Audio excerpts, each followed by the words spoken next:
శ్రేష్ఠ గ్రంథము అనుదినం పఠించిన ప్రేమతోడు నడుపును ఓ పఠింప శ్రేష్ఠ గ్రంథము. என்னுடைய வார்த்தையை பேசப்படும் பொழுது வெளியிலே வார்த்தை கேட்க வேண்டும் என்று இருக்கிறவர்கள் உள்ளே வந்து அமரலாம். இடம் உண்டு. இந்த வார்த்தை கேட்க ஆர்வமானவர்கள் உள்ளே வந்து அமர்ந்து கேட்கிறேன்.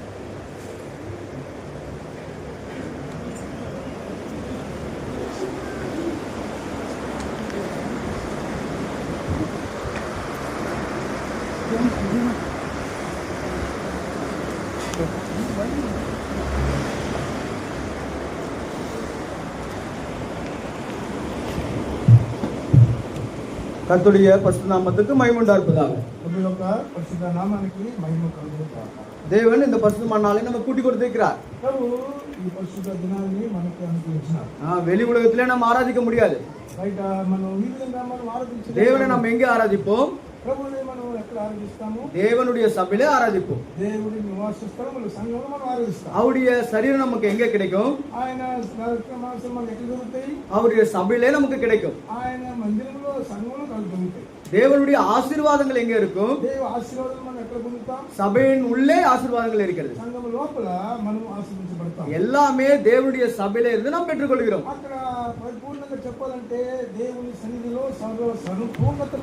தேவனுடைய சபையில் இருந்து மாத்திரம் சகலவற்றையும் நம்மால் பெற்றுக்கொள்ள முடியுமோ தவிர வேற கர்த்தரிலிருந்து வேறா இருந்து இல்ல வெளியே இருந்து ஆசீர்வாதங்களை நம்மால் பெற்றுக்கொள்ள முடியாத காரியமா இருக்கிறது.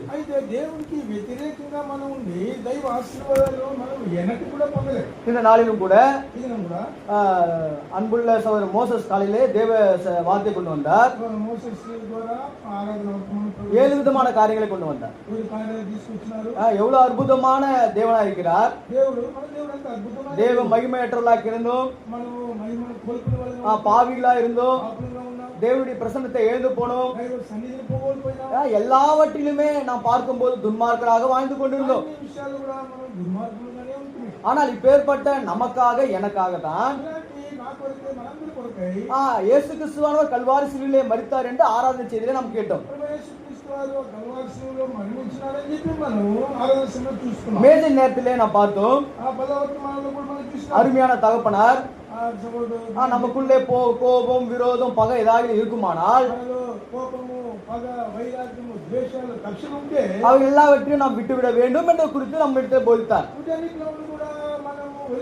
நம்மிடத்தில் அநேக விதமான கோபங்கள், பகைகள், விரோதம் இருக்கும் தான்.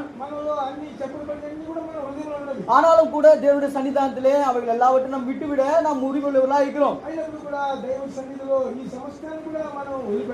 இந்த நாளிலே பிரதான செய்தியிலே தேவன் நம்முடன் என்ன பேச போகிறார்? அவருடைய மெல்லிய சத்தம் என்ன? அதை குறித்து தான் நாம் பார்க்க போகிறோம். யாத்திரையாகமம் 25ஆம் அதிகாரம் 31ஆம் வசனத்திலிருந்து 37 மட்டுமாக நாம் வாசிக்க போகிறோம். முதலாவதாக மூத்த சகோதரர் இவர்கள் வாசிப்பார்கள். 31ஆம் வசனத்தை அன்புள்ள சகோதரர் இவர் வாசிப்பார்கள். இவரை தொடர்ந்து நாம் வாசிக்க போகிறோம். யாத்திரையாகமும் 25ஆம் அதிகாரம் 31ஆம் வசனம் 37 மட்டுமாக தயவாக தேவனுடைய வார்த்தையினுடனே பேச வேண்டும். ஆண்டவரே, ஒருவேளை எனக்குள்ளாக குற்றம், குறைகள், ஒருவேளை கசப்பு, வெறுப்பு இருந்தால் அவைகளை எடுத்து போட்டு என்னை பரிசுத்தப்படுத்தும்.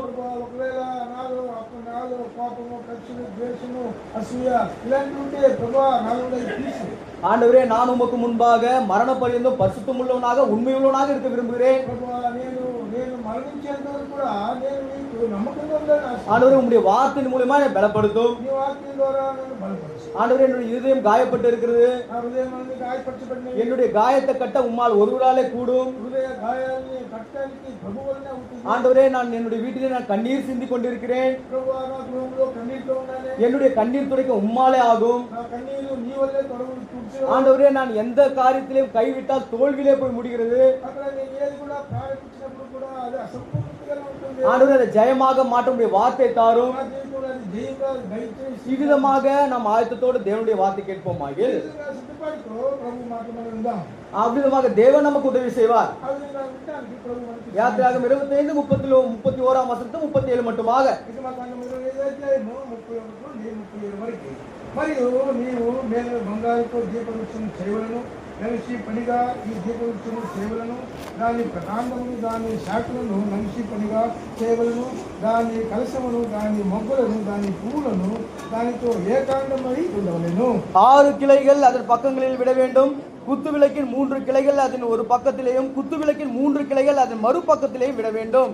ఒక కొమ్మలో మొగ్గ పువ్వు గల బాదము రూపమైన 3 కలశములు, 2 కొమ్మలో మొగ్గ పువ్వు గల బాదము రూపమైన 3 కలశములు అటు దీపవృక్షం నుండి బయలుదేరు కొమ్మలలో ఉండవలెను. விளக்கு தண்டிலோ வாதுமை கொட்டைக்கு ஒப்பான 4 மொக்குகளும் பழங்களும் பூக்களும் இருப்பதாக.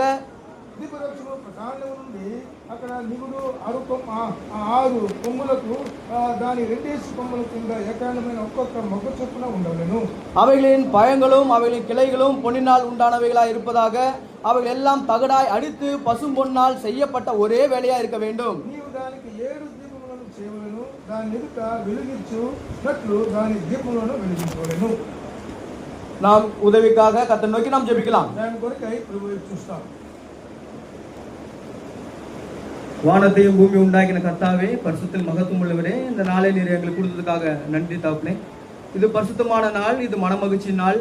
பரிசுத்தவான்கள் ஒருவரை ஒருவர் தரிசித்து ஆராதிக்கின்ற இந்த வேளையிலே எங்களையும் கூட ஜீவனுள்ளோர் தேசத்தில் ஜீவனுள்ளவராக நீர் வைத்த கிருபைகளுக்காக ஸ்தோத்திரம். ஆண்டவரே, நாங்கள் மனிதர்களாக இருக்கிறோம், அநேக முறை தவறி போய்விடுகிறோம். உம்முடைய பரிசுத்தமான ஸ்தலத்துக்கு வருக ஆண்டவர் அருகதையற்றவர்களாக இருக்கிறோம். ஆனாலும் உம்முடைய கிருபை தகப்பனே, எங்களை ஒவ்வொரு வாட்டியும் எங்களை மன்னித்து உம்முடைய கிருபையினாலே பாதுகாத்து போஷித்து நாங்கள் வைத்தவரை போகும்போது எங்களை திசை மாறி போகாதபடி நல்வழியில் நடத்துகிற ஜீவனுள்ள தேவனாக இருப்பதற்காக ஸ்தோத்திரம். இப்போதும் கூட உங்களுடைய ஜீவனுள்ள வார்த்தைகளை நாங்கள் தியானிக்க வந்திருக்கிறோம். ஆண்டவரே, எங்களுக்கு பிரயோஜனமான வார்த்தை ஆண்டவரே நீர் எங்களுக்கு தந்தரலும். ஆண்டவரே, எங்களை ஆவிக்குரிய பலப்படுத்துகின்ற வார்த்தைகளை எங்களுக்கு தந்தரலும்படியாக மன்றாடுகிறோம். கர்த்தாவே, சத்ரு மூலியமாய் ஒருவேளை ஆண்டவரே வீணான வார்த்தைகள், காயப்படுத்துகின்ற வார்த்தைகள், கர்த்தாவே மற்ற ஏதாவது வார்த்தைகள் வருமானால் நீர் அவைகளை அப்புறப்படுத்தி ஆண்டவர் தூரப்படுத்தும்படியாக மன்றாடுகிறோம். பரலோகத்தின் தேவன் நீர் பேசுகிறாக நாங்கள் கேட்க கிருபை செய்யும்படியாக மன்றாடுகிறோம். 1 சாமுவேல் 3:9 கர்த்தாவே சொல்லும்படியே கேட்கிறேன். சங்கீதம் 119:18 உமது வேதத்தில் உள்ள அதிசயங்களை காணும்படி எங்களுடைய கண்களை நீர் திறந்தருளும். ஆண்டவரே, எரேமியா 1:9 படியாக கர்த்தாவே, இதோ என்னுடைய கரத்தை நீட்டி உன் வாயை தொட்டு என்னுடைய வார்த்தைகளை உன் வாயில வைக்கிறேன் என்று சொன்னீர். அவனமாக நீரே கர்த்தாவே நீர் எங்களுக்கு உதவி செய்யும்படியாக மன்றாடி எங்கள் தேவனும் எங்கள் ரட்சகரும் ஆகிய இயேசு கிறிஸ்துவின் மகாபரிசுத்த நாமத்தினாலே ஜெபிக்கிறோம் ஜீவன் நல்ல பிதாவே, ஆமென். நாம் வாசித்த இந்த வேத பகுதியிலே మనం చదివిన ఇలాంటి భాగంలో குத்து விளக்கை குறித்து நாம் பார்க்க போகிறோம். ఇక్కడ దీపస్తంభం గురించి మనం చూస్తున్నాం. இந்த குத்து விளக்கு எதை காட்டுகிறது? దీపస్తంభం దేనికి సాదృశ్యంగా ఉందంటే, இதை நீங்கள் நன்றாக கவனித்து பாருங்கள். ఇది మీరు చూడండి, గమనించి చూడండి. இது குத்து விளக்காக தேவனுடைய சன்னிதானத்திலே இருக்கிற ஒரு காரியமா இருக்கிறது. ఈ దీపవృక్షముగా దేవుని సన్నిధిలో ఉండేదిగా ఉంది. சண்டே கிளாஸ் பிள்ளைங்க சொல்லுங்க, இந்த குத்து விளக்கு எங்க இருக்கும்? பிரகாரத்திலேயா, பசுத்த ஸ்தலத்திலேயா, இல்ல மகா பசுத்த ஸ்தலத்தில் இருக்குமா? దీపవృక్షము மகா பசுத்த ஸ்தலத்தில் குத்து விளக்கு இருக்காது. அப்ப எந்த ஸ்தலத்தில் இருக்கும்? குத்து விளக்கு எந்த ஸ்தலத்தில் இருக்கும்? దీపస్తంభం ఎక్కడ ఉంటుంది?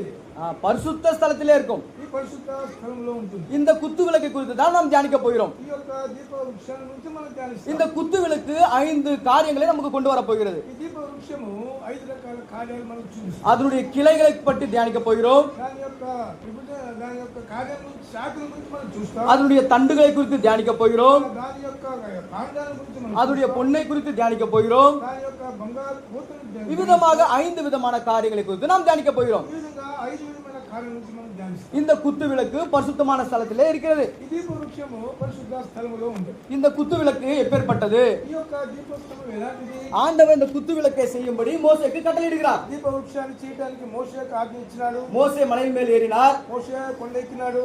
ஆண்டவர் மாதிரியை காண்பித்தார். దేవుని యొక్క మాదిరి అక్కడ நீ చూపించినాడు. பலிபீடத்தை செய்ய வேண்டும், నువ్వు ఒక బలిపీఠాన్ని కట్టాలి. தூப பீடத்தை செய்ய வேண்டும், అక్కడ ధూపపీఠాన్ని உடன்படி- చేయాలి.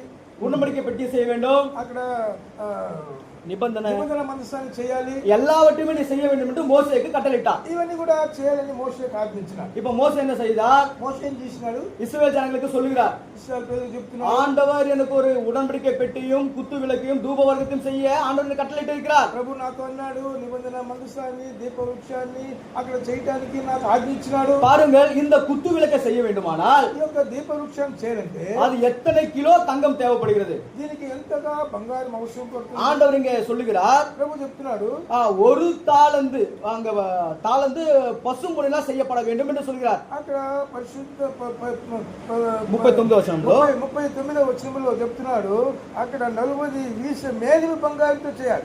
அதையும் அதற்குரிய பனிமுட்டுகள் யாவையும் ஒரு தாளந்து பசும்பொன்னினால் பண்ண வேண்டும். అక్కడ దాని కట్టెలు దాని పనిముట్లు ఉపకరణలన్నీ కూడా 40 వీసల మేలిమి. ஒரு தாளந்து பசும்பொன் என்றால் எவ்வளவு?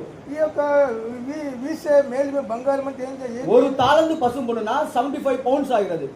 అంటే 75 పౌండ్లు అంటారు. அப்ப கிலோகிராம்ல நம்ம அதை கன்வெர்ட் பண்ணும்போது ఆ కిలోగ్రాములు చూసినామంటే 34 கிலோ தங்கத்தால பசும்பொன்னால செய்யணும். 34 కిలోల అక్కడ మేలిమి బంగారంతో చేయాలి. 34 கிலோ பசும்பொன்னுக்கு இஸ்ரவேல் ஜனங்க எங்க போவாங்க? 34 ఈ యొక్క శుద్ధ సువర్ణ బంగారానికి ఇశ్రాయేలు జనం ఎక్కడికి వెళ్ళాలి? அவங்க அரண்மனையிலே வாசம் பண்ணல, వాళ్ళు ఏదో బంగ్లాల్లో నివాసం చేయాల, இல்ல சொந்த வீட்டுல அவங்க வாசம் பண்ணல. లేకపోతే గొప్ప గొప్ప ఇళ్లలో వాళ్ళ వాసం, அவங்க வாசம் பண்ணுகிறது அரண்யம், வனாந்தரத்துல வாசம் பண்றாங்க. వాళ్ళు నివాసము అరణ్య నివాసము. 34 கிலோ தங்கத்துக்கு அவங்க எங்க போவாங்க? 34 ఒక్క కిలోల బంగారానికి ఎక్కడికి వెళ్తారు? அது சாதாரணமான தங்கமா இருந்தாலும் பரவாயில்லையே. సాధారణమైన బంగారం కూడా కాదు. சாதாரண தங்கம்னா 22 கேரட்.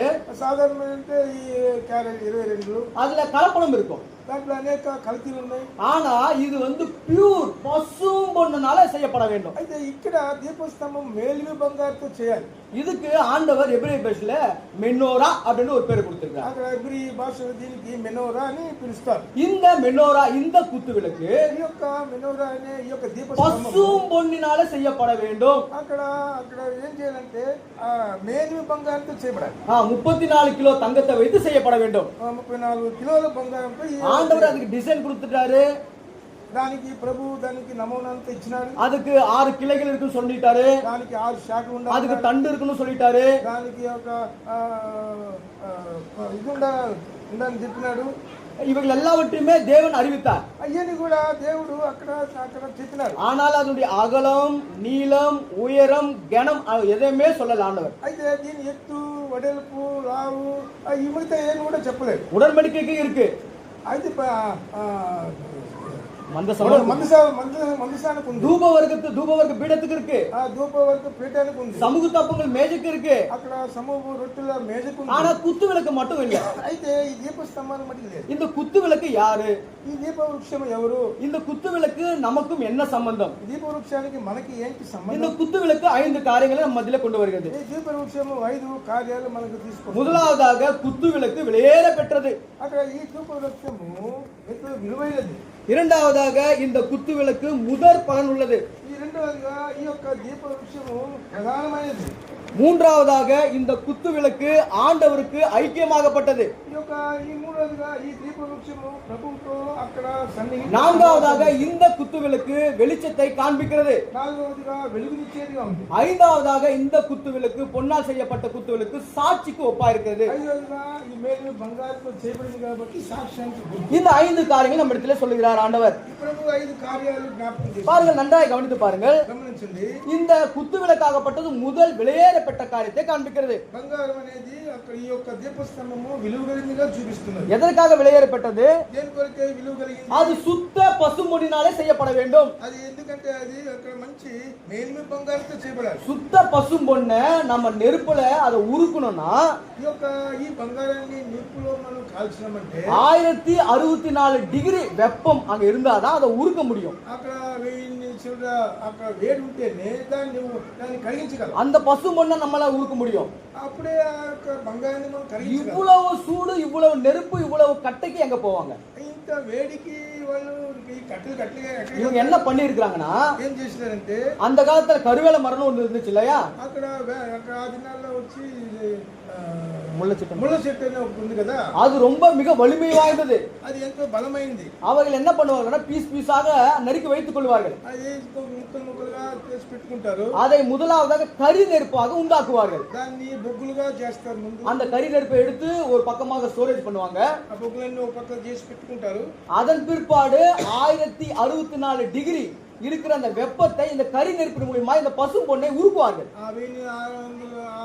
అంత వేడి ఈ యొక్క ఆ బొగ్గుల ద్వారా ఏర్పరిచి ఈ యొక్క మేలు బంగాన్ని వేస్తారు. பிரியமான சகோதரனே, ప్రియ సహోదరుడు, தேவ ஜனமே, దైవ జనమే, ஆண்டவர் நம்முடைய சொல்லுகிற முதலாவது காரியம் என்னவென்றால், మన దగ్గర చెప్పే మొదటి కార్యం ఏంటంటే, பிரியமானவர்களே, நீங்கள் தேவனுடைய பார்வைக்கு விலையேற பெற்றவர்கள். ప్రియులారా, మీరందరూ కూడా దేవుని దృష్టిలో విలువైన వాళ్ళు. இந்த குத்து விளக்குக்கும் நமக்கும் என்ன சம்பந்தம்? ఈ దీప వృక్షానికి మనకి ఏంటి సంబంధం? குத்து விளக்கு தான் நாமாக இருக்கிறோம். ఆ యొక్క దీప వృక్షం మనమై ఉన్నాం. எங்கேயோ வெளியே காட்டுல பாவப்பட்ட இடத்துல பயங்கரமான ஸ்தலத்துல மரண வீதிகளை சுற்றி திறந்த நம்ம, అక్కడెక్కడో అడవులు వనాంతర ఆ అరణ్యములో అక్కడ ఏ నిరీక్షణ లేని స్థితిలో ఉన్న మనల్ని நம்ம ஆண்டவர் குத்து விளக்காக தேவனுடைய சபையில கொண்டு வந்து நிறுத்தி இருக்கிறார். మనల్ని దీప వృక్షాలుగా దేవుని సన్నిధానంలో తీసుకొచ్చినారు. நம் மூலியமாக தேவனுடைய ஆலயம் அங்கே வெளிச்சமாக்கப்பட வேண்டும். మనందరి ద్వారా దేవుని మందిరము వెలిగించబడాలని తీసుకొచ్చినారు. ஆகையினால தான் எங்கேயோ இருந்த நாம் பாவிகளாக நம்மை தேவனுடைய சமூகத்திலே பரிசுத்தவானாக கொண்டு வந்து இருக்கிறார். మనల్ని ఎక్కడో ఉండే వాళ్ళని పరిశుద్ధపరిచి దేవుని మందిరాన్ని నడిపించినారు. தேவனுடைய வேலைகளை செய்வதற்காக, தேவனுடைய ஆலயத்தை வெளிச்சம் வருவதற்காக உன்னையும் என்னையும் கூட தேவ சமூகத்தில் குத்து விளக்காக வைத்திருக்கிறார். దేవుని మందిరంలో అన్ని పనులు చేయటం కొరకే, దేవుని మందిరంలో వెలుగుగా మనం ఉండటం కొరకే ఈ దీప వృక్షాన్ని మందిరంలో తీసుకొచ్చినారు. குத்து விளக்கு அந்த தேவ ஆலயத்துல இல்லை என்றால், దీప వృక్షము దేవుని మందిరం లేకపోతే அங்கே ஆலயம் இருளா இருக்கும். ఆలయము చీకటి అయిపోతుంది. சமூக தப்பங்கள் 12 சமூக தப்பங்கள் இருக்காது. అక్కడ 12 అక్కడ సమూహ రొట్టెలు ఉండవు. அங்கே தூப பீடம் இருக்காது. ధూపపీఠం ఉండదు. அதை வேலை செய்ய ஆட்கள் வரமாட்டார்கள். అక్కడ పని చేయడానికి మనుషులు அந்த இருளை பார்க்கும்போது பயமா இருக்கும். ఆ చీకటిమయము భయము అక్కడ. ஆனால் இந்த குத்து விளக்கு எப்போது தேவனுடைய சபையிலே இரவும் பகலுமாக எரிந்து கொண்டிருக்கிறதோ, ఎప్పుడైతే ఈ దీప వృక్షము రేయం పగులు అక్కడ మండుతూ ఉంటుందో, அது தேவனுடைய ஆலயத்துக்கு பிரகாசமா இருக்கிறது. దేవుని ఆలయానికి అది ప్రకాశంగా ఉంటుంది. முதலாவதாக நாம் புரிந்து கொள்ள வேண்டிய காரியம், நாம் சபைக்குள்ளாக ஒவ்வொருவருமே விலையேற பெற்றவர்கள். మనం మొట్టమొదట ప్రతి వారం కూడా మనము ఎంతో సంఘంలో ఎంతో విలువైన వాళ్ళు. தங்கம் சாதாரணமாக கிடைத்து விடாது. ఆ బంగారం సాధారణంగా దొరకదు. எவ்வளவோ பிரயாசப்பட வேண்டும், எவ்வளவோ அங்க சோதனைக்கு தண்டனைக்குள்ளாக செல்ல வேண்டும். అక్కడ ఎంతో ప్రయాసపడాలా, ఎంతో కష్టపడి శోధనలో గుండా వెళ్ళి దాన్ని సంపాదించాలి. சாதாரணமாக கிடைக்கக்கூடிய ஒரு பொருள் தங்கம் அல்ல. అక్కడ సాధారణంగా దొరికేది బంగారం కాదు. நாம் எல்லாருமே ஆண்டவருடைய பார்வைக்கு எப்படி இருக்கிறோம்னா, మనందరం కూడా దైవ దృష్టిలో விலையேற பெற்றவர்களா இருப்பதினாலே, మనం ఎంతో విలువైన వాళ్ళని ఉంటాం. அவருடைய சாயலை தரித்து கொண்டிருப்பதினாலே, స్వరూపం కలిగిన వాళ్ళం. ஆண்டவர் நமக்காக அந்த கல்வாரி சிலுவையிலே ரத்தத்தை சிந்தி நம்ம மீட்டு கொண்டார். మన కొరకే ఆ కల్వారి శిలువలో ఆయన ప్రశస్త రక్తం చిందించి మనం విమోచించినారు. முதலாவதாக குத்து விளக்கு என்பது நாம் தான். ఆ దీప వృక్షము మనము. இந்த குத்து விளக்கு விலையேற பெற்றது. ఈ దీప వృక్షము విలువైనది. இந்த కుత్తు విளக்குக்கும் நமக்கும் என்ன சம்பந்தம்? ఈ యొక్క దీప వృక్షానికి మనకి ఏంటి సంబంధం? வெளிப்படுத்து விசேஷம் 1ஆம் அதிகாரம் 20ஆம் வசனத்திலே சொல்லப்படுகிறது, ప్రకటన గ్రంథము 1:20లో அவர் 7 குத்து விளக்கின் மத்தியிலே உலாவுகிற தேவனா இருக்கிறார். ఆయన 7 దీప స్తంభముల మధ్య సంచరించేవాడుగా మన ప్రభువు. அந்த குத்து விளக்கு 7 சபைகளாம். ఆ 7 దీప స్తంభాలు 7 సంఘాలకు గుర్తు. சபை யாரை காட்டுகிறது? సంఘం ఎవరిని చూపిస్తుంది? சபை என்னையும் நம்மையும் காட்டுகிறது. సంఘం అంటే నువ్వు నన్ను మనల్ని చూపిస్తుంది. ஆதி காலத்திலே தேவ சமூகத்திலே மாத்திரம் பிரகாசித்துக் கொண்டிருந்த குத்து விளக்கு, ఆది కాలంలో దేవుని సన్నిధిలో మాత్రమే ప్రకాశించే ఈ దీప వృక్షం இயேசு கிறிஸ்து மூலமாய் உலகமெங்கும் நாம் பிரகாசிக்கும்படியாக செய்தார். యేసుక్రీస్తు ద్వారా సర్వ లోకములో ప్రకాశించినట్లుగా చేసినాడు. பிரியமான சகோதரனே, ప్రియ సహోదర, ஆகினாலே தான் நீ விலையேற பெற்றவள். అందువల్లనే మనము విలువైన వాళ్ళు. நம்முடைய விலையேற பெற்ற பரிசுத்தமான வாழ்க்கையை మన విలువైన పరిశుద్ధమైన జీవితం, சின்ன சின்ன பாவங்கள், చిన్న చిన్న పాపాలు, சிறிய சிறிய தவறுகள் చిన్న చిన్న తప్పులు நம்முடைய பரிசுத்தமான வாழ்க்கை கெடுத்து போடுகிற காரியங்களாக மாறி போகிறது. పరిశుద్ధ జీవితాన్ని అక్కడ నాశనం చేసేగా ఉంటున్నాయి. இரண்டாவதாக இந்த குத்து விளக்கை குறித்து நான் பார்க்கும்போது, రెండవ దీప వృక్షము அது சோதனையை சகித்தது, சோதனையை வென்றது. ఈ దీప వృక్షంలో అక్కడ శోధనను సహించి గెలిచిందిగా ఉంటుంది. பாருங்க, அந்த ஒரு வசனத்தை வாசிங்கள். 1 பேதுரு 1ஆம் அதிகாரம் 7ஆம் வசனத்தை வாசிங்கள். 1 పేతురు 1:7 వచనము. 1 பேதுரு 1ஆம் அதிகாரம் 7ஆம் வசனம். 1 పేతురు 1:7 వచనము. அதை பார்க்கிலும் அதிக விலையேற பெற்றதா இருக்கிற உங்கள் விசுவாசத்தை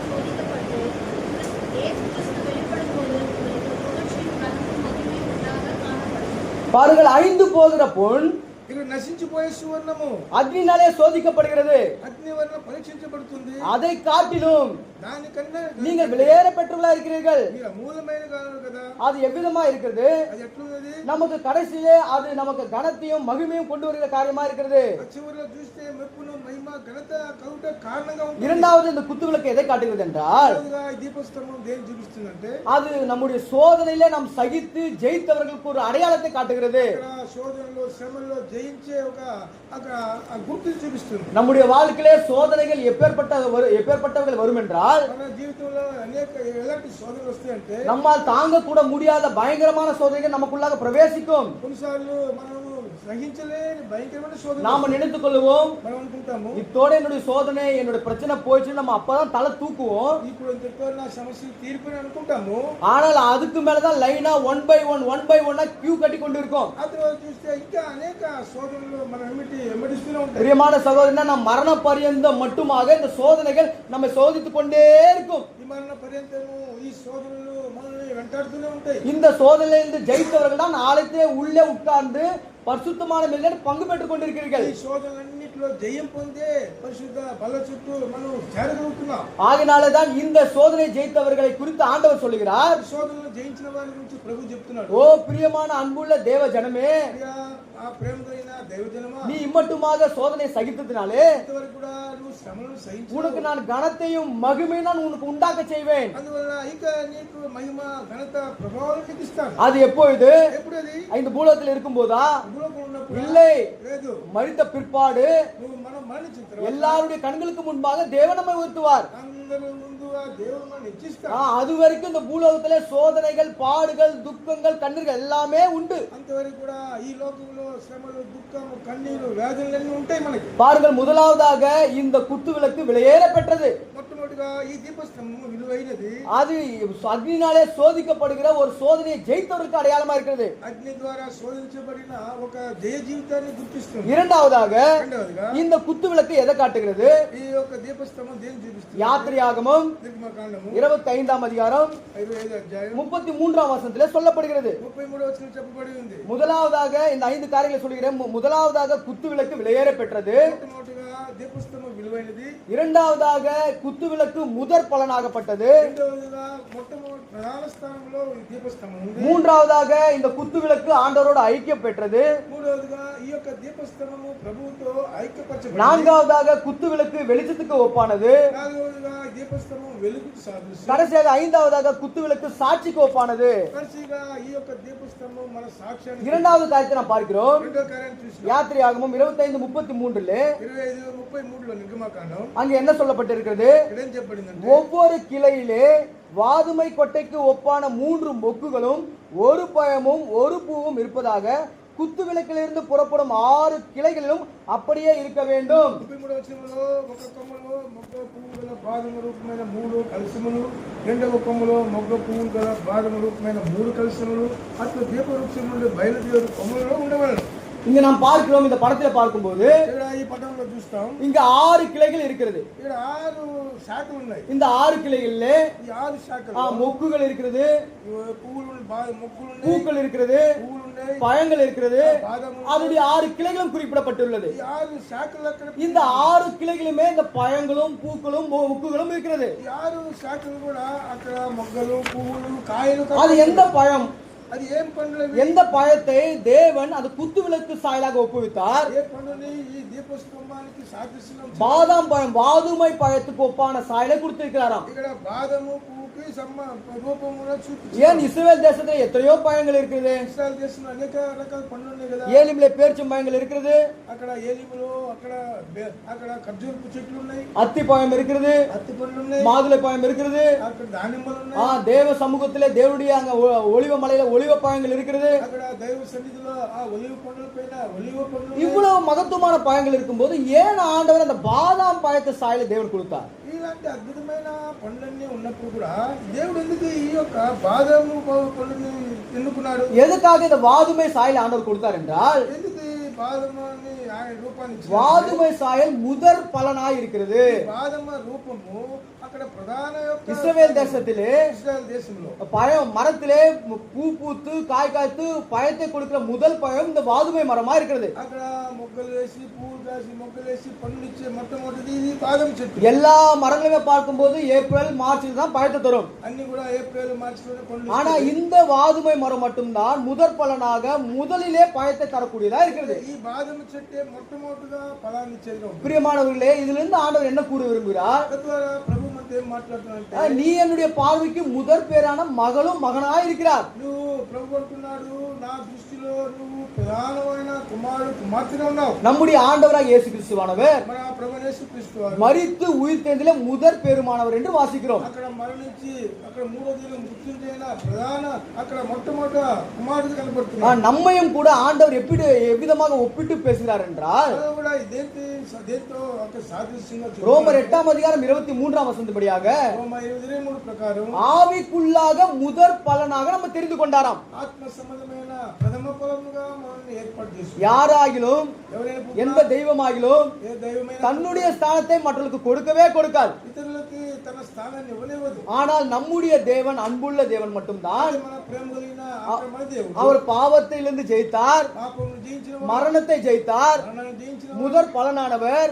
ప్రధాన ఫలం அவர் கூடிய அந்த முதற் ஸ்தலத்தை முதற் பிரதானமான இடத்தை பாவிகளாகிய எனக்கும் நமக்கும் தர விரும்புகிறார். ఇలాంటి ప్రధాన స్థానాన్ని పాపులైన మనకు కూడా ఆయన ఇవ్వాలని ఇష్టపడినాడు. ஆண்டவர் சொல்லுகிற காரியம் என்ன? ప్రభు చెప్పే కార్యం நீ என்னுடைய பார்வைக்கு முதற் பலனாயிருக்கிறார். నా దృష్టిలో నువ్వు ప్రధాన ఫలముగా ఉన్నావు. முதலாவது ஆண்டவர் சொன்னார், ప్రభు మొత్తం చెప్తున్నాడు எனக்கு இஸ்ரவேல் வேண்டும் என்று கோரினார். ఇశ్రాయేలులో నా జనం అనుకున్నాడు. இஸ்ரவேலிலே முதற் பேராய் பிறந்த பிள்ளைகள் வேண்டும் என்று சொன்னார். ఇశ్రాయేలులో ప్రధాన మొట్టమొదట జన్మించిన బిడ్డలు அதன் కావాలన్నాడు. அதன் பிற்பாடு லேவியர்கள் எனக்கு வேண்டும் என்றார். తర్వాత లేవీయులు కావాలన్నాడు. இப்பொழுதோ ఇప్పుడైతే பாவிகளும் பிரதான பாவியா இருக்கிற நம்ம அனைவரும் கூட தேவனுக்கு முதற் பலனாக தெரிந்து கொண்டார். అక్కడ పాపుల్లో ప్రధాన పాపులైన మనల్ని ప్రధానములుగా మనల్ని ఎన్నుకుంటున్నాడు. ஆகினால இரண்டாவதாக இந்த வாதுமை சாயல் எதை காட்டுகிறது என்றால் రెండవదిగా ఈ యొక్క బాదము మొక్క దేనికి చూపిస్తుంది? ஆண்டவருடைய பார்வைக்கு நீ முதற் பேரமான பிள்ளையா இருக்கிறாய். దేవుడి దృష్టిలో నువ్వు ప్రధానమైన బిడ్డగా ఉన్నావు. தேவனுடைய வாக்கு தத்தங்கள் உனக்கு கொடுக்க காத்திருக்கிறார். దైవ వాగ్దానాలు నీకు ఇవ్వాలని ఆయన ఆశపడుతున్నాడు. தேவனுடைய ஆசீர்வாதம் உனக்கு தர விரும்புகிறார். దైవ ఆశీర్వాదాలు నీకు ఇవ్వాలని ఇష్టపడుతున్నాడు. இம்மட்டுமாக நீ சிந்தின கண்ணீருக்கு தேவன் பதில் கொடுக்க விரும்புகிறார். ఇదివరకు కూడా నీ కన్నీరంతగా అన్నిటికీ நீ ஆண்டவருடைய பார்வைக்கு விலையேற பெற்றவள். నువ్వు ప్రభు దృష్టిలో విలువైన நீ ஆண்டவருடைய பார்வைக்கு விலையேற பெற்றவனாக இருக்கிறாய். నువ్వు ప్రభు దృష్టిలో విలువైన వాళ్ళంగా ఉన్నావు. முதற் பலனாகவும் இருக்கிறாய். అక్కడ ప్రధాన ఫలం உன்னை கொண்டு தேவன் ஆசீர்வதிக்க, నిన్ను బట్టి ఆశీర్వదించు. உன்னை கொண்டு புறஜாதிகள் மத்திய வெளிச்சத்தை உண்டாக்கும்படியாக నిన్ను బట్టి అన్ని జనుల మధ్యలో వెలుగు కలిగించిన నిమిత్తం தேவன் உன்னை முதற் பலனாக தெரிந்து கொண்டார். దేవుడు నిన్ను ప్రధాన పదముగా ఎన్నుకున్నాడు. இரண்டாவதாக రెండవదిగా இந்த வாதுமை எதை காட்டுகிறது? ఈ బాధను దేని చూపిస్తుందంటే அந்த காலத்திலே பார்க்கும்போது ఆ దినాల్లో மோசே, கோராகு, ஆரோன் இவர்கள் எல்லாம் இருந்தார்கள். మోషే కోరహు ఆరోన రెండు సమయాల్లో ஆரோன் மீது அங்கிருக்கிற சபையாருக்கு ஒரு துக்கமான ஒரு காரியம் உண்டாயிற்று. ఆరోన మీద ఆ సంఘ అక్కడ సమాజంలో ఒక దుఃఖమైన மோசேயை பார்த்து சொல்கிறார்கள், మోషేని చూసి చెప్తున్నారు. என்னாகும் 17:3 సంఖ్యాకాండం 17:3 நீங்கள் మించి போகிறீர்கள். మీరు అపరిమితంగా ఉన్నారు. நீங்கள் மாத்திரம் தான் தேவனுடைய ஊழியம் செய்ய முடியுமா? మీరేనా ప్రభు పరిచయం நாங்கள் தேவனுடைய செய்யக்கூடாதா? మేము చేయకూడదా? நாங்கள் தேவனுடைய ஊழியத்தை செய்வோம். దేవుడు కూడా దేవుడు పరిచయం చేస్తాం. அப்பொழுது ஆண்டவர் சொல்கிறார், ప్రభు చెప్తున్నాడు, நான் தெரிந்து கொண்டவனை அவருடைய கண்களுக்கு முன்பாக நிரூபிக்கும்படியாக అక్కడ నేను వాళ్ళని ఎన్నుకున్నానని వాళ్ళ కంటి ముందు నిరూపించిన నిమిత్తమై நீ என்ன செய்கிறாய்? నువ్వేం చేస్తున్నావు? ஒரு வெறும் கோலை கொண்டு வா, నువ్వు ఒట్టి ఒక కర్రను తీసుకురా, அதை ஆசிரிப்பு கூடாரத்துக்குள்ளாக வை. ఆశ్రపు గుడారంలో దాన్ని పెట్టు. அது காலை நேரத்தில் நீ பார்க்கும்போது ఉదయాన్నే దాన్ని చూసినప్పుడు யாருடைய கோல் பூத்து காய்த்து பழங்களை தருகிறதோ அவர்கள் தான் தெரிந்து கொண்டவர்கள் என்று காட்டுகிறது. ఎవరి యొక్క కోలు ఎవరు అది అక్కడ పుష్పించి బాదం కాయిస్తుందో వాళ్ళని ఎన్నుకున్నారు. அது అత్తి பழமோ மாதுளை பழமோ அங்க கொடுக்க சொல்லி ஆண்டவர் சொல்லல. అది అత్తి పడము అక్కడ దానియపు పళ్ళు. దాని చెప్పలా, வாதுமை பழத்தை கொடுக்கும்படியாக ஆண்டவர் கட்டளையிட்டார். అక్కడ ఏం చెప్తున్నారంటే బాదాము పండు అని చెప్తున్నారు. அப்ப எதை காட்டுகிறது? అంటే దీన్ని ஆண்டவர் நம்ம ஊழியத்தில் நம்ம தெரிந்தெடுத்தார் என்பதை காட்டுகிறது. దేవుడు మనల్ని పరిచయం కొరకే ఎన్నుకున్నవాడని తెలుస్తుంది. அநேகர் நம்முடைய ஊழியத்தை செய்யாதபடி தடை பண்ணலாம். అనేకులు మన పరిచయం చేయకుండా అడ్డగించవచ్చు. நம்முடைய ஊழியத்துக்கு தடையாய் வரலாம்.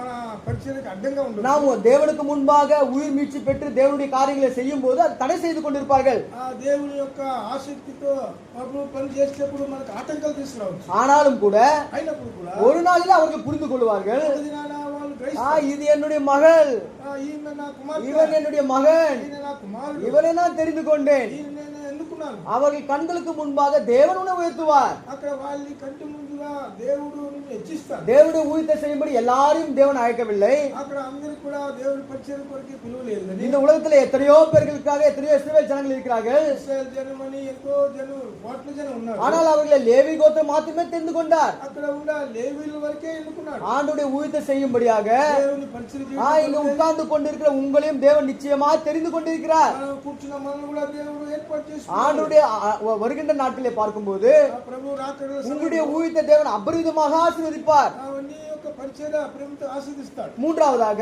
మూడవదిగా இந்த குத்து விளக்கு நமக்கு எதை காட்டுகிறது? ఈ యొక్క దీపవృక్షం దేని చూపిస్తుంది? ஆண்டவரோட ஐக்கியத்தை காட்டுகிறது. దేవునితో సహవాసం ఐక్యత చూపిస్తుంది. இந்த குத்து விளக்கை நாம் பார்க்கும்போது ఈ యొక్క దీపవృక్షము இது 25 யாத்திராகமும் 25 36 வாசங்கள். నిర్గమకాండము 36 36 చదవండి. யாத்திராகம் 25 36ல 36లో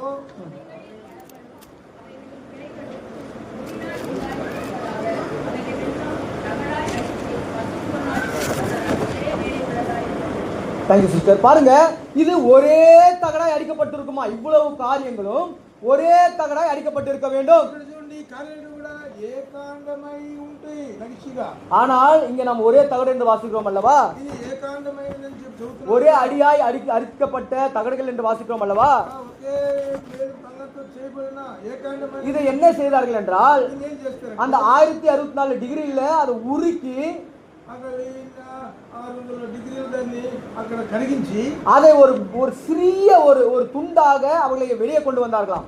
దాన్ని ఒక చిన్న ఒక దీనిగా బయటికి తీసుకొని அதன் பிற்பாடு தட்டையான ஒரு இடத்துல வைத்து అది సమమైన ఒక స్థలంలో அதை சுத்தியாலே அடித்து అది సముద్రంతో కొట్టాలి. அது முற்றிலுமாக அக்னியால சுட்டெரித்து అక్కడ అగ్నితో అది కాల్చబడాలి. அதுல இருந்து எல்லா களிம்பும் வீணும் எல்லாம் வெளியே போன பிற்பாடு అక్కడ ఉన్న అశుభ్రతంతా కూడా ఈ అగ్నిలో కాల్చబడి బయటికి రావాలి. அதன் பிற்பாடுதான் இது ஒரே குத்து விளக்காக அங்கே காணப்பட்டது. అప్పుడే ఇది ఏకాండంలో ఒకే ఒక దీపవృక్షంగా కనపడుతుంది. ஒரே அடியாய் அடிக்கப்பட்ட குத்து விளக்காய் இருக்கிறது. ఒకే కొట్టబడిన ఒక దీపవృక్షంగా ఉంటుంది. அதனுடைய காரியம் என்ன? அதனுடைய அர்த்தம் என்ன? దాని అర్థం ఏంటంటే அது எங்கேயும் கலப்படம் இல்லை என்பதை நமக்கு வெளிப்படுத்துகிறது. ఏ కల్తీ లేని బంగారం, எங்கேயும் ஜாயிண்ட் இல்லை என்பதை நமக்கு வெளிப்படுத்துகிறது. ఏ యొక్క అతుకు లేనిదిగా ఉంటుంది. பிரியமான சகோதரனே, ஒருவேளை நாம் இந்த உலகத்திலே வாழ்ந்து கொண்டிருக்கிறோம். ఒకవేళ ఈ లోకంలో మనం జీవిస్తున్నాం. இந்த உலகத்திலே வாழ்ந்து கொண்டிருக்கும் போது நாம் தேவனுக்கு ஒரு பக்கமும் பிசாசுக்கு ஒரு பக்கமாக வாழ்ந்து கொண்டிருக்கிறோமா? అక్కడ మనం ఈ భూలోకంలో ఒక పక్క దేవుణ్ణి చూస్తున్నాం, ఒక పక్క లోకాన్ని చూస్తూ పిశాచిని వెంబడిస్తున్నాం. நாம் ஆண்டவரோடு ஐக்கியமா இருக்கிறோமா? దేవునితో మనకి ఐక్యత ఉందా? ஆண்டவரோடு இருந்த அந்த ஐக்கியம் எங்கே இருக்கிறது?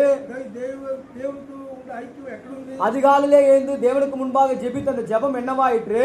ఉదయకాలాన్ని లేచి ప్రార్థన చేసే ప్రార్థన ఏమైంది? எப்பொழுதும் தேவனுக்கு முன்பாக பரிசுத்தமான சிந்தை கொண்டிருந்தாயே அந்த சிந்தை என்னவாயிற்று? దేవునితో పరిశుద్ధమైన తలపులు కలిగిన వాడిగా ఉంటే ఆ తలపులు ఎక్కడ పోయింది? தேவனுக்கு முன்பாக தேவ சமூகத்தை அன்பு கூர்ந்தாயே, தேவ பிள்ளைகளை நேசித்தாயே, அந்த அன்பு எங்கே போனது? దేవ బిడ్డలు ప్రేమిస్తున్నారే, నువ్వు ప్రేమిస్తున్నావు, ఆ ప్రేమ ఎక్కడికి పోయింది? தேவனுக்கு முன்பாக சாட்சியாக ஜீவித்துக் கொண்ட அந்த சாட்சி என்னவாக மாறிற்று? దేవుని సన్నిధిలో సాక్ష్యంగా జీవించిన ఆ సాక్ష్యం ఏమైపోయింది? பிரியமான சகோதரர், தேவனுடன் ஐக்கியமாய் இருக்க விரும்புகிறார். ప్రియమైన సహోదర సహోదరుడా, దేవుడు మనతో ఐక్యపరిచి ஒருவேளை கர்த்தரிடத்திலே ஏதாகிலும் நீங்கள் தவறி போயிருப்போமானால், ఒకవేళ ప్రభు సన్నిధిలో మనం ఏదైనా పోగొట్టుకుంటే, நானா இருந்தாலும் சரி, பேசுகிற நானா இருந்தாலும், உட்கார்ந்து அனைவரா யாரா இருந்தாலும் கூட, ఎవరైనా నేనెప్పుడు కూడా మనందరూ ఎవరైనప్పుడు కూడా ஒருவேளை ஜெப வாழ்க்கை தவறி போயிருக்கலாம், ప్రార్థనా జీవితంలో தேவ அன்பு தவறி போயிருக்கலாம், దేవుని ప్రేమ வேத வாசிப்பு தவறி போயிருக்கலாம், దైవ వాక్యం தேவ சமூகத்தின் மேல் அன்பு கூறுகின்ற காரியங்கள் வேலைகள் எல்லாமே ஈடுபடாமல் போயிருக்கலாம். అక్కడ దేవుని సన్నిధిలో ప్రేమ ఆ పరిచర్య అన్ని కూడా పోగొట్టుకో ఉండొచ్చు. தேவனுக்கு தசம பாகம் கொடுக்கின்ற காரியங்களே தவறி போயிருக்கலாம். దేవునికి ఇచ్చే కానుక దశమ భాగాలు ఇవ్వకుండా అక్కడ తగ్గిపోయి ఉండొచ్చు. இப்பேற்பட்ட காரியங்களே நாம் எதிலையாகிலும் நாம் தவறி போயிருப்போமானால், ఇలాంటి కార్యాల్లో మనం దేంట్లో ஆண்டவர் நம்முடனே பேசுகிறார். ప్రభు మనతో మాట్లాడుతున్నాడు. பிரியமான தேவஜனமே, ప్రియ దేవుని நீ எந்த காரியத்துல தவறி போயிருக்கிறாய்? ఎక్కడ నువ్వు తప్పిపోయినా, ஒருவேளை ஜபத்திலே தவறி போயிருந்தா சரிப்படுத்திக்கொள். ప్రార్థనలో తప్పిపోయినావా, தேவனுக்கு தசம பாகத்தை நீ கொடுக்காமல் தவறி போயிருந்தால் தேவனுக்கு முன்பாக கொண்டு வந்து காணிக்கை செலுத்து. దేవునికి ఇవ్వాల్సిన దశమ భాగాలు ఇవ్వకుండా మోసపుస్తున్నావేమో, ఆ దశమ భాగాలు నువ్వు సెర్చ్ பாருங்கள், இந்த 34 கிலோ தங்கத்தை வைத்து அந்த குத்து விளக்கு செய்ய வேண்டுமானால் 34 కిలోల బంగారుకు ఆ దీపం చేయాలి. மோசே மட்டும் கொண்டு வந்து அந்த தங்கத்தை கொடுத்தா அது செய்யப்பட முடியாது. మోసే ఒక్కడే ఇచ్చిన బంగారంతో చేయలేరు. ஆரோன் கொண்டு வந்து கொடுத்தா அது செய்ய முடியாது. అహరోను తీసుకొచ్చి ఇస్తే అది మంచి చేయలేరు. சபையார் எல்லாருமே கொடுத்தாதான் அந்த குத்துவிளக்கு உருவாக்கப்படும். సంఘమంతా చేరి ఆ యొక్క దీపస్తంభాన్ని ఆ చేయడానికి కావాల్సినవి ఇస్తేనే చేయగలం. அதே போலதான் சபை ஆசீர்வதிக்கப்பட வேண்டுமானால், ఆ సంఘం ఆశీర్వదించబడాలంటే, சபை வெளிச்சமாக்கப்பட வேண்டுமானால், సంఘంలో ప్రకాశంగా ఉండాలి. தேவனுடைய சபை மகிமை உள்ளதா இருக்க வேண்டுமானால், దేవుని సన్నిధి మహిమ కలిగి உன்னுடைய நேரத்தை, உன்னுடைய ஜெபத்தை, உன்னுடைய பொருளை எல்லாவற்றையும் ஆண்டவருக்கு காணிக்கையாக கொண்டு வா. ప్రభువుకి నువ్వు నీ సమయాన్ని, నీ యొక్క కానుకల్ని, నీ యొక్క బలాన్ని ప్రభువుకు అర్పించు. இங்கே இது நமக்கு இந்த கிளைகள் 6 கிளைகள் எதை காட்டுகிறது? 6 శాఖలు దేని చూపిస్తాయి? பாருங்கள், அந்த தண்டிலிருந்து தான் அந்த 6 கிளைகளும் பிரிந்து போகிறது. ఈ యొక్క దీప స్తంభంలో నుండి 6 శాఖలుగా பாருங்கள், இந்த தண்டுகளில் இருந்து தான் 6 கிளைகளும் பிரிந்து போகிறது. ఈ యొక్క దీప స్తంభంలో నుండి 6 శాఖలు విభజించబడతాయి. அந்த தண்டு இல்லாமல் இந்த 6 கிளைகள் இருக்காது. ఈ యొక్క స్తంభం లేకుండా ఈ యొక్క శాఖలు ఉండలేవు. அந்த தண்டாகப்பட்டது ஆண்டவராக இயேசு கிறிஸ்துவானவர். ఈ యొక్క స్తంభం అనేది ప్రభువైన యేసుక్రీస్తు వారే. இயேசு கிறிஸ்துக்குள் நாம் நிலைத்திருந்தால்தான் நம்மால் கனி கொடுக்க முடியும். ఎప్పుడైతే ఈ యొక్క స్తంభం అనే ప్రభువైన యేసుక్రీస్తులో మనం నిలిచి ఉంటామో అప్పుడే మనం ఫలించగలం. அதான் யோவான் 15:5 சொல்லுகிறது, సువార్త 15:5లో ஒருவன் என்னிலும் நான் அவனிலும் நிலைத்திருந்தால் அவன் மிகுந்த கனியை கொடுப்பான். నేను నన్ను నా యందు మీరును నిలిచి ఉంటేనే మీరు బహుగా ఫలించగలరు. தேவ ஜனமே, தேவனுக்குள்ளாக மிகுந்த கனிகளை கொடுக்க வேண்டுமானால், దేవుని సన్నిధిలో మీరు అధికంగా ఫలించాలంటే ஆண்டவரோடு ஐக்கியமா இருக்க வேண்டும். దేవునితో ఒక సన్నిహిత సహవాసం ఉండాలి. மனுஷர்களோடு குறைவான பேச்சுகள் இருக்க வேண்டும். మనుషుల మధ్యలో నాలుగు మితంగా మాట్లాడాలి. தேவனுடனே அதிகமாய் பேச வேண்டும். అయితే దేవునితో అధికంగా మనం நீ సంభాషించాలి. எப்பொழுது மனுஷரிடத்திலே அதிகமாய் பேசுகிறாயோ, ఎప్పుడైతే మానవుల దగ్గర విపరీతంగా సంభాషిస్తావో அங்கே தேவனுடைய சமூகத்தை விட்டு பிரிந்து போகிறாய் என்பதை உணர்த்துகிறது. అప్పుడే దైవ సన్నిధిని నీకు దూరం అవుతున్నట్టు. மனுஷரிடத்திலே குறைவான பேச்சும் మానవుల దగ్గర మితంగా మాట్లాడాలి. தேவனிடத்தில் அதிகமான பேச்சும் உண்டானால் దేవుని సన్నిధిలో అధికంగా మాట్లాడాలి. நம்முடைய வாழ்க்கை ஆசீர்வதிக்கப்படும். தேவனோடு ஐக்கியமாப்பட்டிருப்போம். అప్పుడే మన జీవితము ఆశీర్వదించబడుతుంది. దేవునితో మనం సన్నిహిత సహవాసం కలిగి ఉంటాం. நான்காவதாக నాలుగవదిగా யாத்திராகம் 25:37 என்ன சொல்கிறது? నిర్గమకాండం 25:37లో இது வெளிச்சத்தை குறித்து காண்பிக்கிறது. ఇలా వెలుగును గురించి చూపిస్తుంది. யாத்திராகம் 35:27 யாத்திராகம் 25:37 பார்க்கும்போது, నిర్గమకాండం 25:37లో அதில் 7 அகல்களை செய்வாயாக, அதற்கு நேரெதிராக எரிபடிக்கு அவைகள் ஏற்பட கடவது. నీవు దానికి 7 దీపములను చేయవలెను. దాని ఎదుట వెలిగించు, దాన్ని కత్తెర వెలిగించు ఉప్పులన్నింటినీ பாருங்கள், அதுக்கு நேரெதிராக செய்யப்பட வேண்டுமா? வெளிச்சம் வந்து நேரெதிராக இருக்க வேண்டுமா? అక్కడ దానికి 7 దీపస్తులు దాని ఎదుట వెలిగించు. பாருங்களேன், இந்த வெளிச்சமாகப்பட்டது அந்த பக்கமும் இந்த பக்கமும் சாய்ந்து போகல, நேரெதிராக இருந்து கொண்டிருக்கிறது. ఈ వెలుగు అనేది అటు ఇటు అక్కడ పడిపోకుండా చక్కగా ఉన్నది. இந்த நேரெதிராக எரிகின்ற வெளிச்சம் எதை காட்டுகிறது என்றால், ఈ యొక్క చక్కగా వెలిగే ఈ వెలుగు దేని చూపిస్తుంది? அந்த అగల్కుள்ளாக ఆ యొక్క దీప వృక్షములో 2 காரியங்கள் இருக்கிறது என்று அர்த்தம். 2 కార్యాలు ఉన్నాయని అర్థం. ஏன் நேரெதிராக எரிகிறது? ఎందుకు చక్కగా మండుతున్నాయి? அதுக்குள்ள ஃபுல்லா எண்ணெய் இருக்குன்னு அர்த்தம். దాంట్లో అక్కడ నూనెతో నింపబడిందని అర్థం. அதனுடைய திரி சரியான அளவிலே பொருத்தப்பட்டிருக்குது என்று அர்த்தம். ఒత్తులన్నీ కూడా చక్కగా అమర్చబడిన అర్థం. அந்த திரி எண்ணெயிலே தோய்த்து அதன் பிற்பாடு நகல்களில் வைப்பார்கள். ఈ యొక్క దీన్ని నూనెలో అద్ది దాన్ని ముట్టిస్తారు. அப்பொழுதுதான் இந்த ஒரே சரி சமானமாக ஒரே நேர் எதிர்கொட்டிலே எரியும். అప్పుడే చక్కగా అక్కడ ఆ మండుతో వెలిగిస్తారు. அதிலே ஒரு அகல்களிலே எண்ணெய் குறைவாயோ திரி குறைவாயோ இருந்தது ஆனால், ఒక దాంట్లో కానీ అక్కడ నూనె కానీ ఆ యొక్క ఒత్తి కానీ తక్కువగా ఉంటాయి. அந்த நேர் எதிராக எரிகின்ற அந்த விளக்கு இந்த பக்கமும் சாய்ந்து கொண்டே இருக்கும். అక్కడ అది అట్లుంటే అటు ఇటు అక్కడ పోతూ ఉంటుంది. இது எதை காட்டுகிறது என்றால், దేని చూపిస్తుంది? நம்முடைய ஆவிக்குரிய வாழ்க்கை கிறிஸ்துக்குள் இல்லை என்பதை வெளிப்படுத்துகிறது. ఆత్మీయ జీవితము సంచలంగా ఉంది, దేవునిలో లేదని. மனுஷர்களுக்கு முன்பாக பக்திமான்களாக வேணா நாம் இருக்கலாம், మనుషుల ఎదురుగా ఎంతో భక్తిగా ఉంటాం మనం. ஆனால் தேவனுக்கு முன்பாக நாம் சாய்ந்து கொண்டே இருப்போம். అయితే దైవ దృష్టిలో మనము వంకటింగా ஆண்டவர் அதுதான் சொல்லுகிறார், ప్రభువే చెప్తున్నారు. மங்கி எரிகிற தீபத்தை நம்ம மேல கிருபை வைத்து அதை அணைக்காம இருக்கிறார். இன்னும் అక్కడ మనము అక్కడ ఆరిపోయే స్థితిలో ఉన్న దీపాన్ని ప్రభు వల్ల వెలిగిస్తూనే ఉన్నాడు. ஆண்டவரே என்ன பண்றாருன்னா,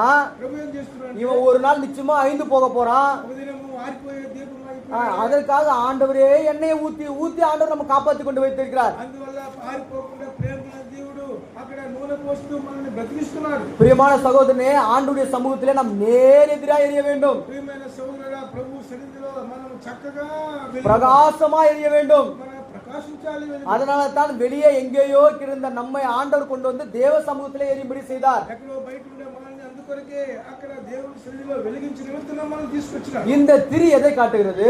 ఈ యొక్క దీపం దేన్ని చూపిస్తుంది? திரி எதை காட்டுகிறது? దేన్ని చూపిస్తుంది? அது தேவ வசனத்தை காட்டுகிறது. ఆ దేవుని వాక్యాన్ని చూపిస్తుంది. வாலிப பிள்ளைகளை நாம் பார்க்கிறோம். ఎవరి బిడ్డలను చూస్తాం? தேவ சமூகத்துக்கு வருகிறார்கள், దేవుని సన్నిధికి వస్తున్నారు, தேவாலயத்தில் வேலை செய்கிறார்கள். దేవుని మందిరంలో పనిచేస్తున్నారు. ஆனாலும் தேவனுக்கு தன்னுடைய இதயத்தை கொடுக்க இன்னமும் அவர்களுக்கு மன விருப்பம் இல்லை. అయినప్పుడు కూడా దేవునికి వాళ్ళ హృదయాలు ఉండడానికి వాళ్ళకి ఇష్టం లేదు. தன்னுடைய மொபைல் போனை எடுத்துக்கொண்டு వాళ్ళ ఫోన్ తీసుకుంటారు, ஸ்க்ரால் பண்ணிட்டே இருப்பாங்க.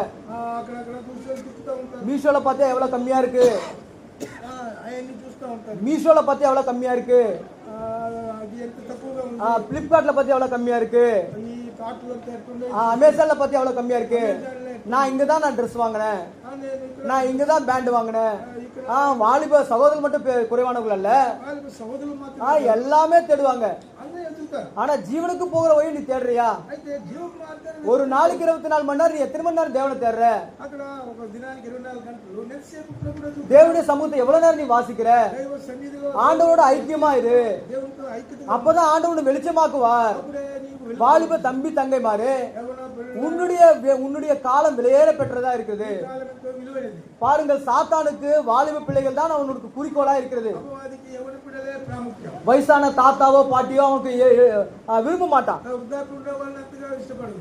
அவனுக்கு இந்த வாலிப பிள்ளைகள்லாம் மிக அவசரம், மிக முக்கியம், தேவைப்படுகிறார்கள். అక్కడ యవన బిడ్డలకి అపవాది ఎంతో ఇష్టపడదు. உங்களுடைய வாலிப பிரியாத்தை நீ எங்க எதிலே செலவிட போகிறாய்? యవన ప్రయాణం ఎక్కడ నువ్వు ఖర్చు పెట్టుకున్నావు? உன்னுடைய போன்லயே, இந்த இன்ஸ்டாகிராம் சாட்லயே, இந்த ரீல்ஸ்லயே செலவிட்டு கொண்டிருப்பாயா? ఫోన్లో ఇన్స్టాగ్రామ్ చాట్ రీల్స్ లోనే చూస్తున్నావా? தேவ வசனத்திலே நீ எப்போது செலவிட போகிறாய்? ఆ దేవుని వాక్యాన్ని ఎప్పుడు தேவ பிள்ளைகளோடு எப்போது ஐக்கியம் கொண்டு கொள்ள போகிறாய்? ఎప్పుడు ఐక్యం உன்னுடைய வீட்டிலே, నీ గృహంలో உன்னுடைய தாய் தகப்பனுக்கு நீ கீழ்ப்படிந்து எப்போது வேலைகளை கற்றுக்கொள்ள போகிறாய்? నీ తల్లిదండ్రులకు లోబడి ఎప్పుడు నువ్వు అక్కడ உன்னுடைய தாய் தகப்பன்மார் சொல்லுகின்ற வேலைக்கு நீ கீழ்ப்படுகிறாயா? తల్లిదండ్రులు చెప్పిన మాటలు பெண் பிள்ளைகள் தேவனுடைய பிள்ளைகளா இருக்கிறார்கள். అక్కడ బిడ్డలు దేవుని బిడ్డలుగా ఉన్నారు. ఆడపిల్లలు பெண் பிள்ளைகள் தாய் தகப்பன்மாருக்கு முற்றிலுமாக கீழ்ப்படிய வேண்டியவர்களா இருக்கிறார்கள். ఆడపిల్లలు దేవుని తల్లిదండ్రుల మాటకి எந்த நேரத்துல இந்த போன்ல இருக்க இந்த ரீல்ஸை பார்த்து கொண்டோ இல்ல இன்ஸ்டாவோ மீஷோல தேடுறது இல்ல.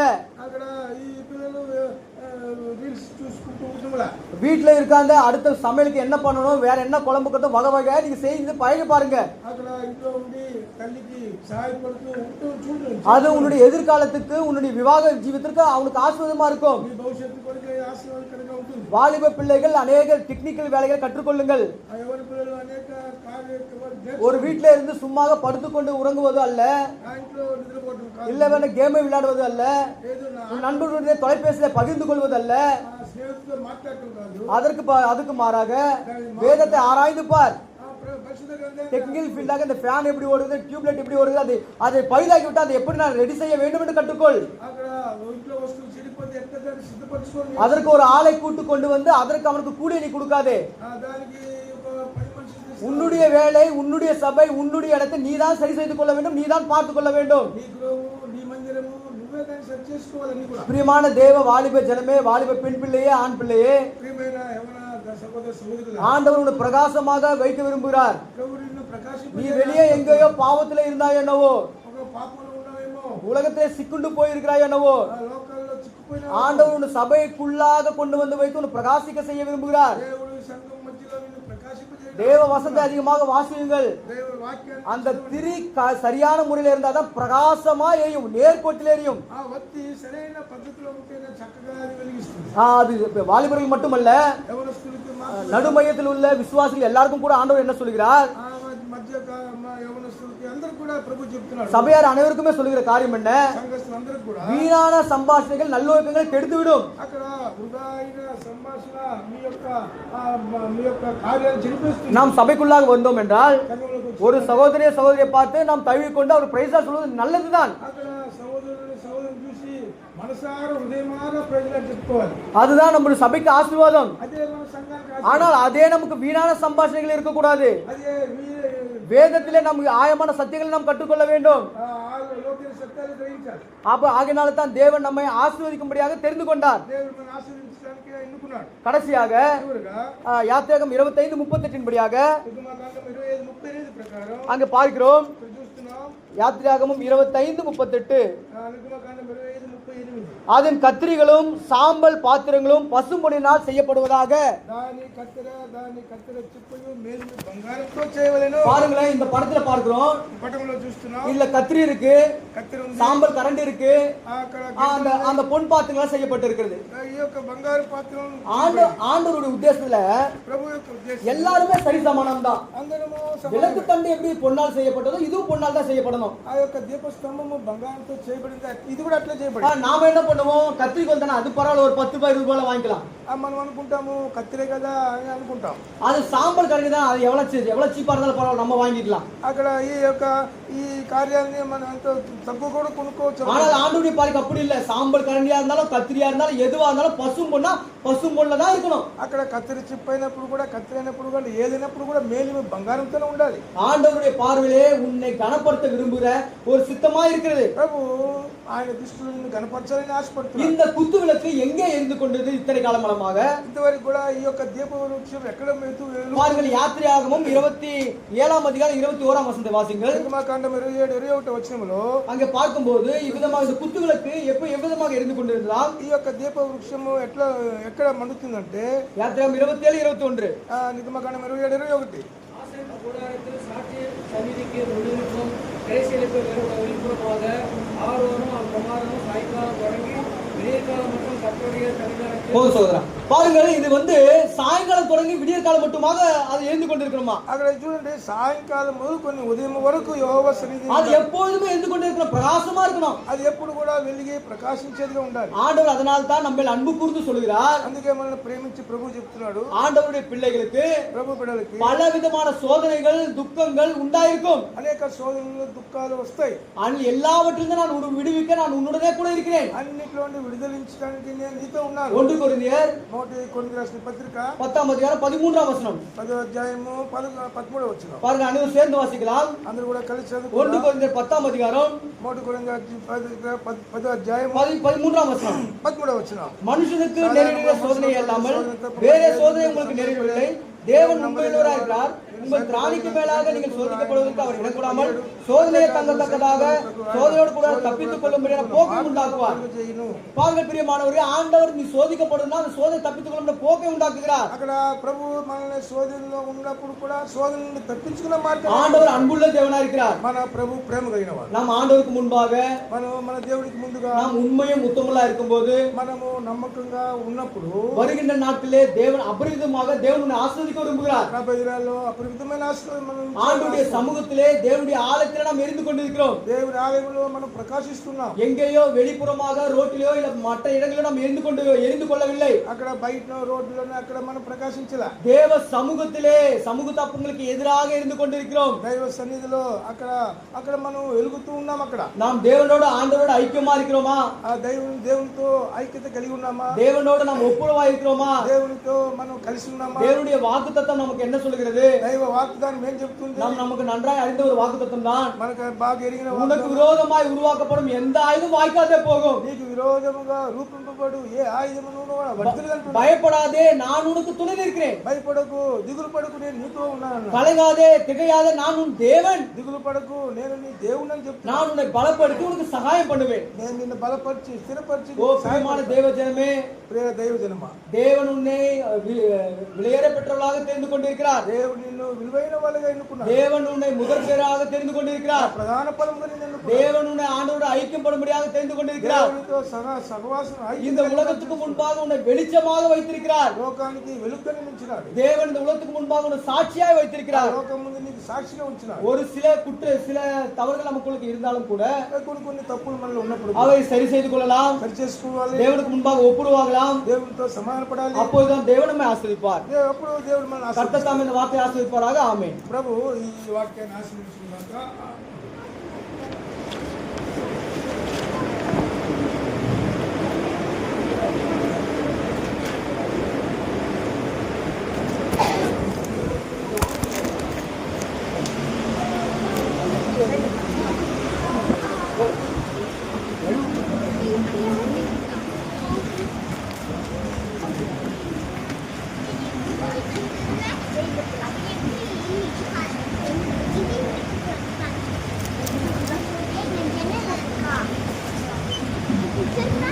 செய்திக்காக பெஞ்சில் வந்து தெரிவிக்கப்பட்டிருக்கிறார்.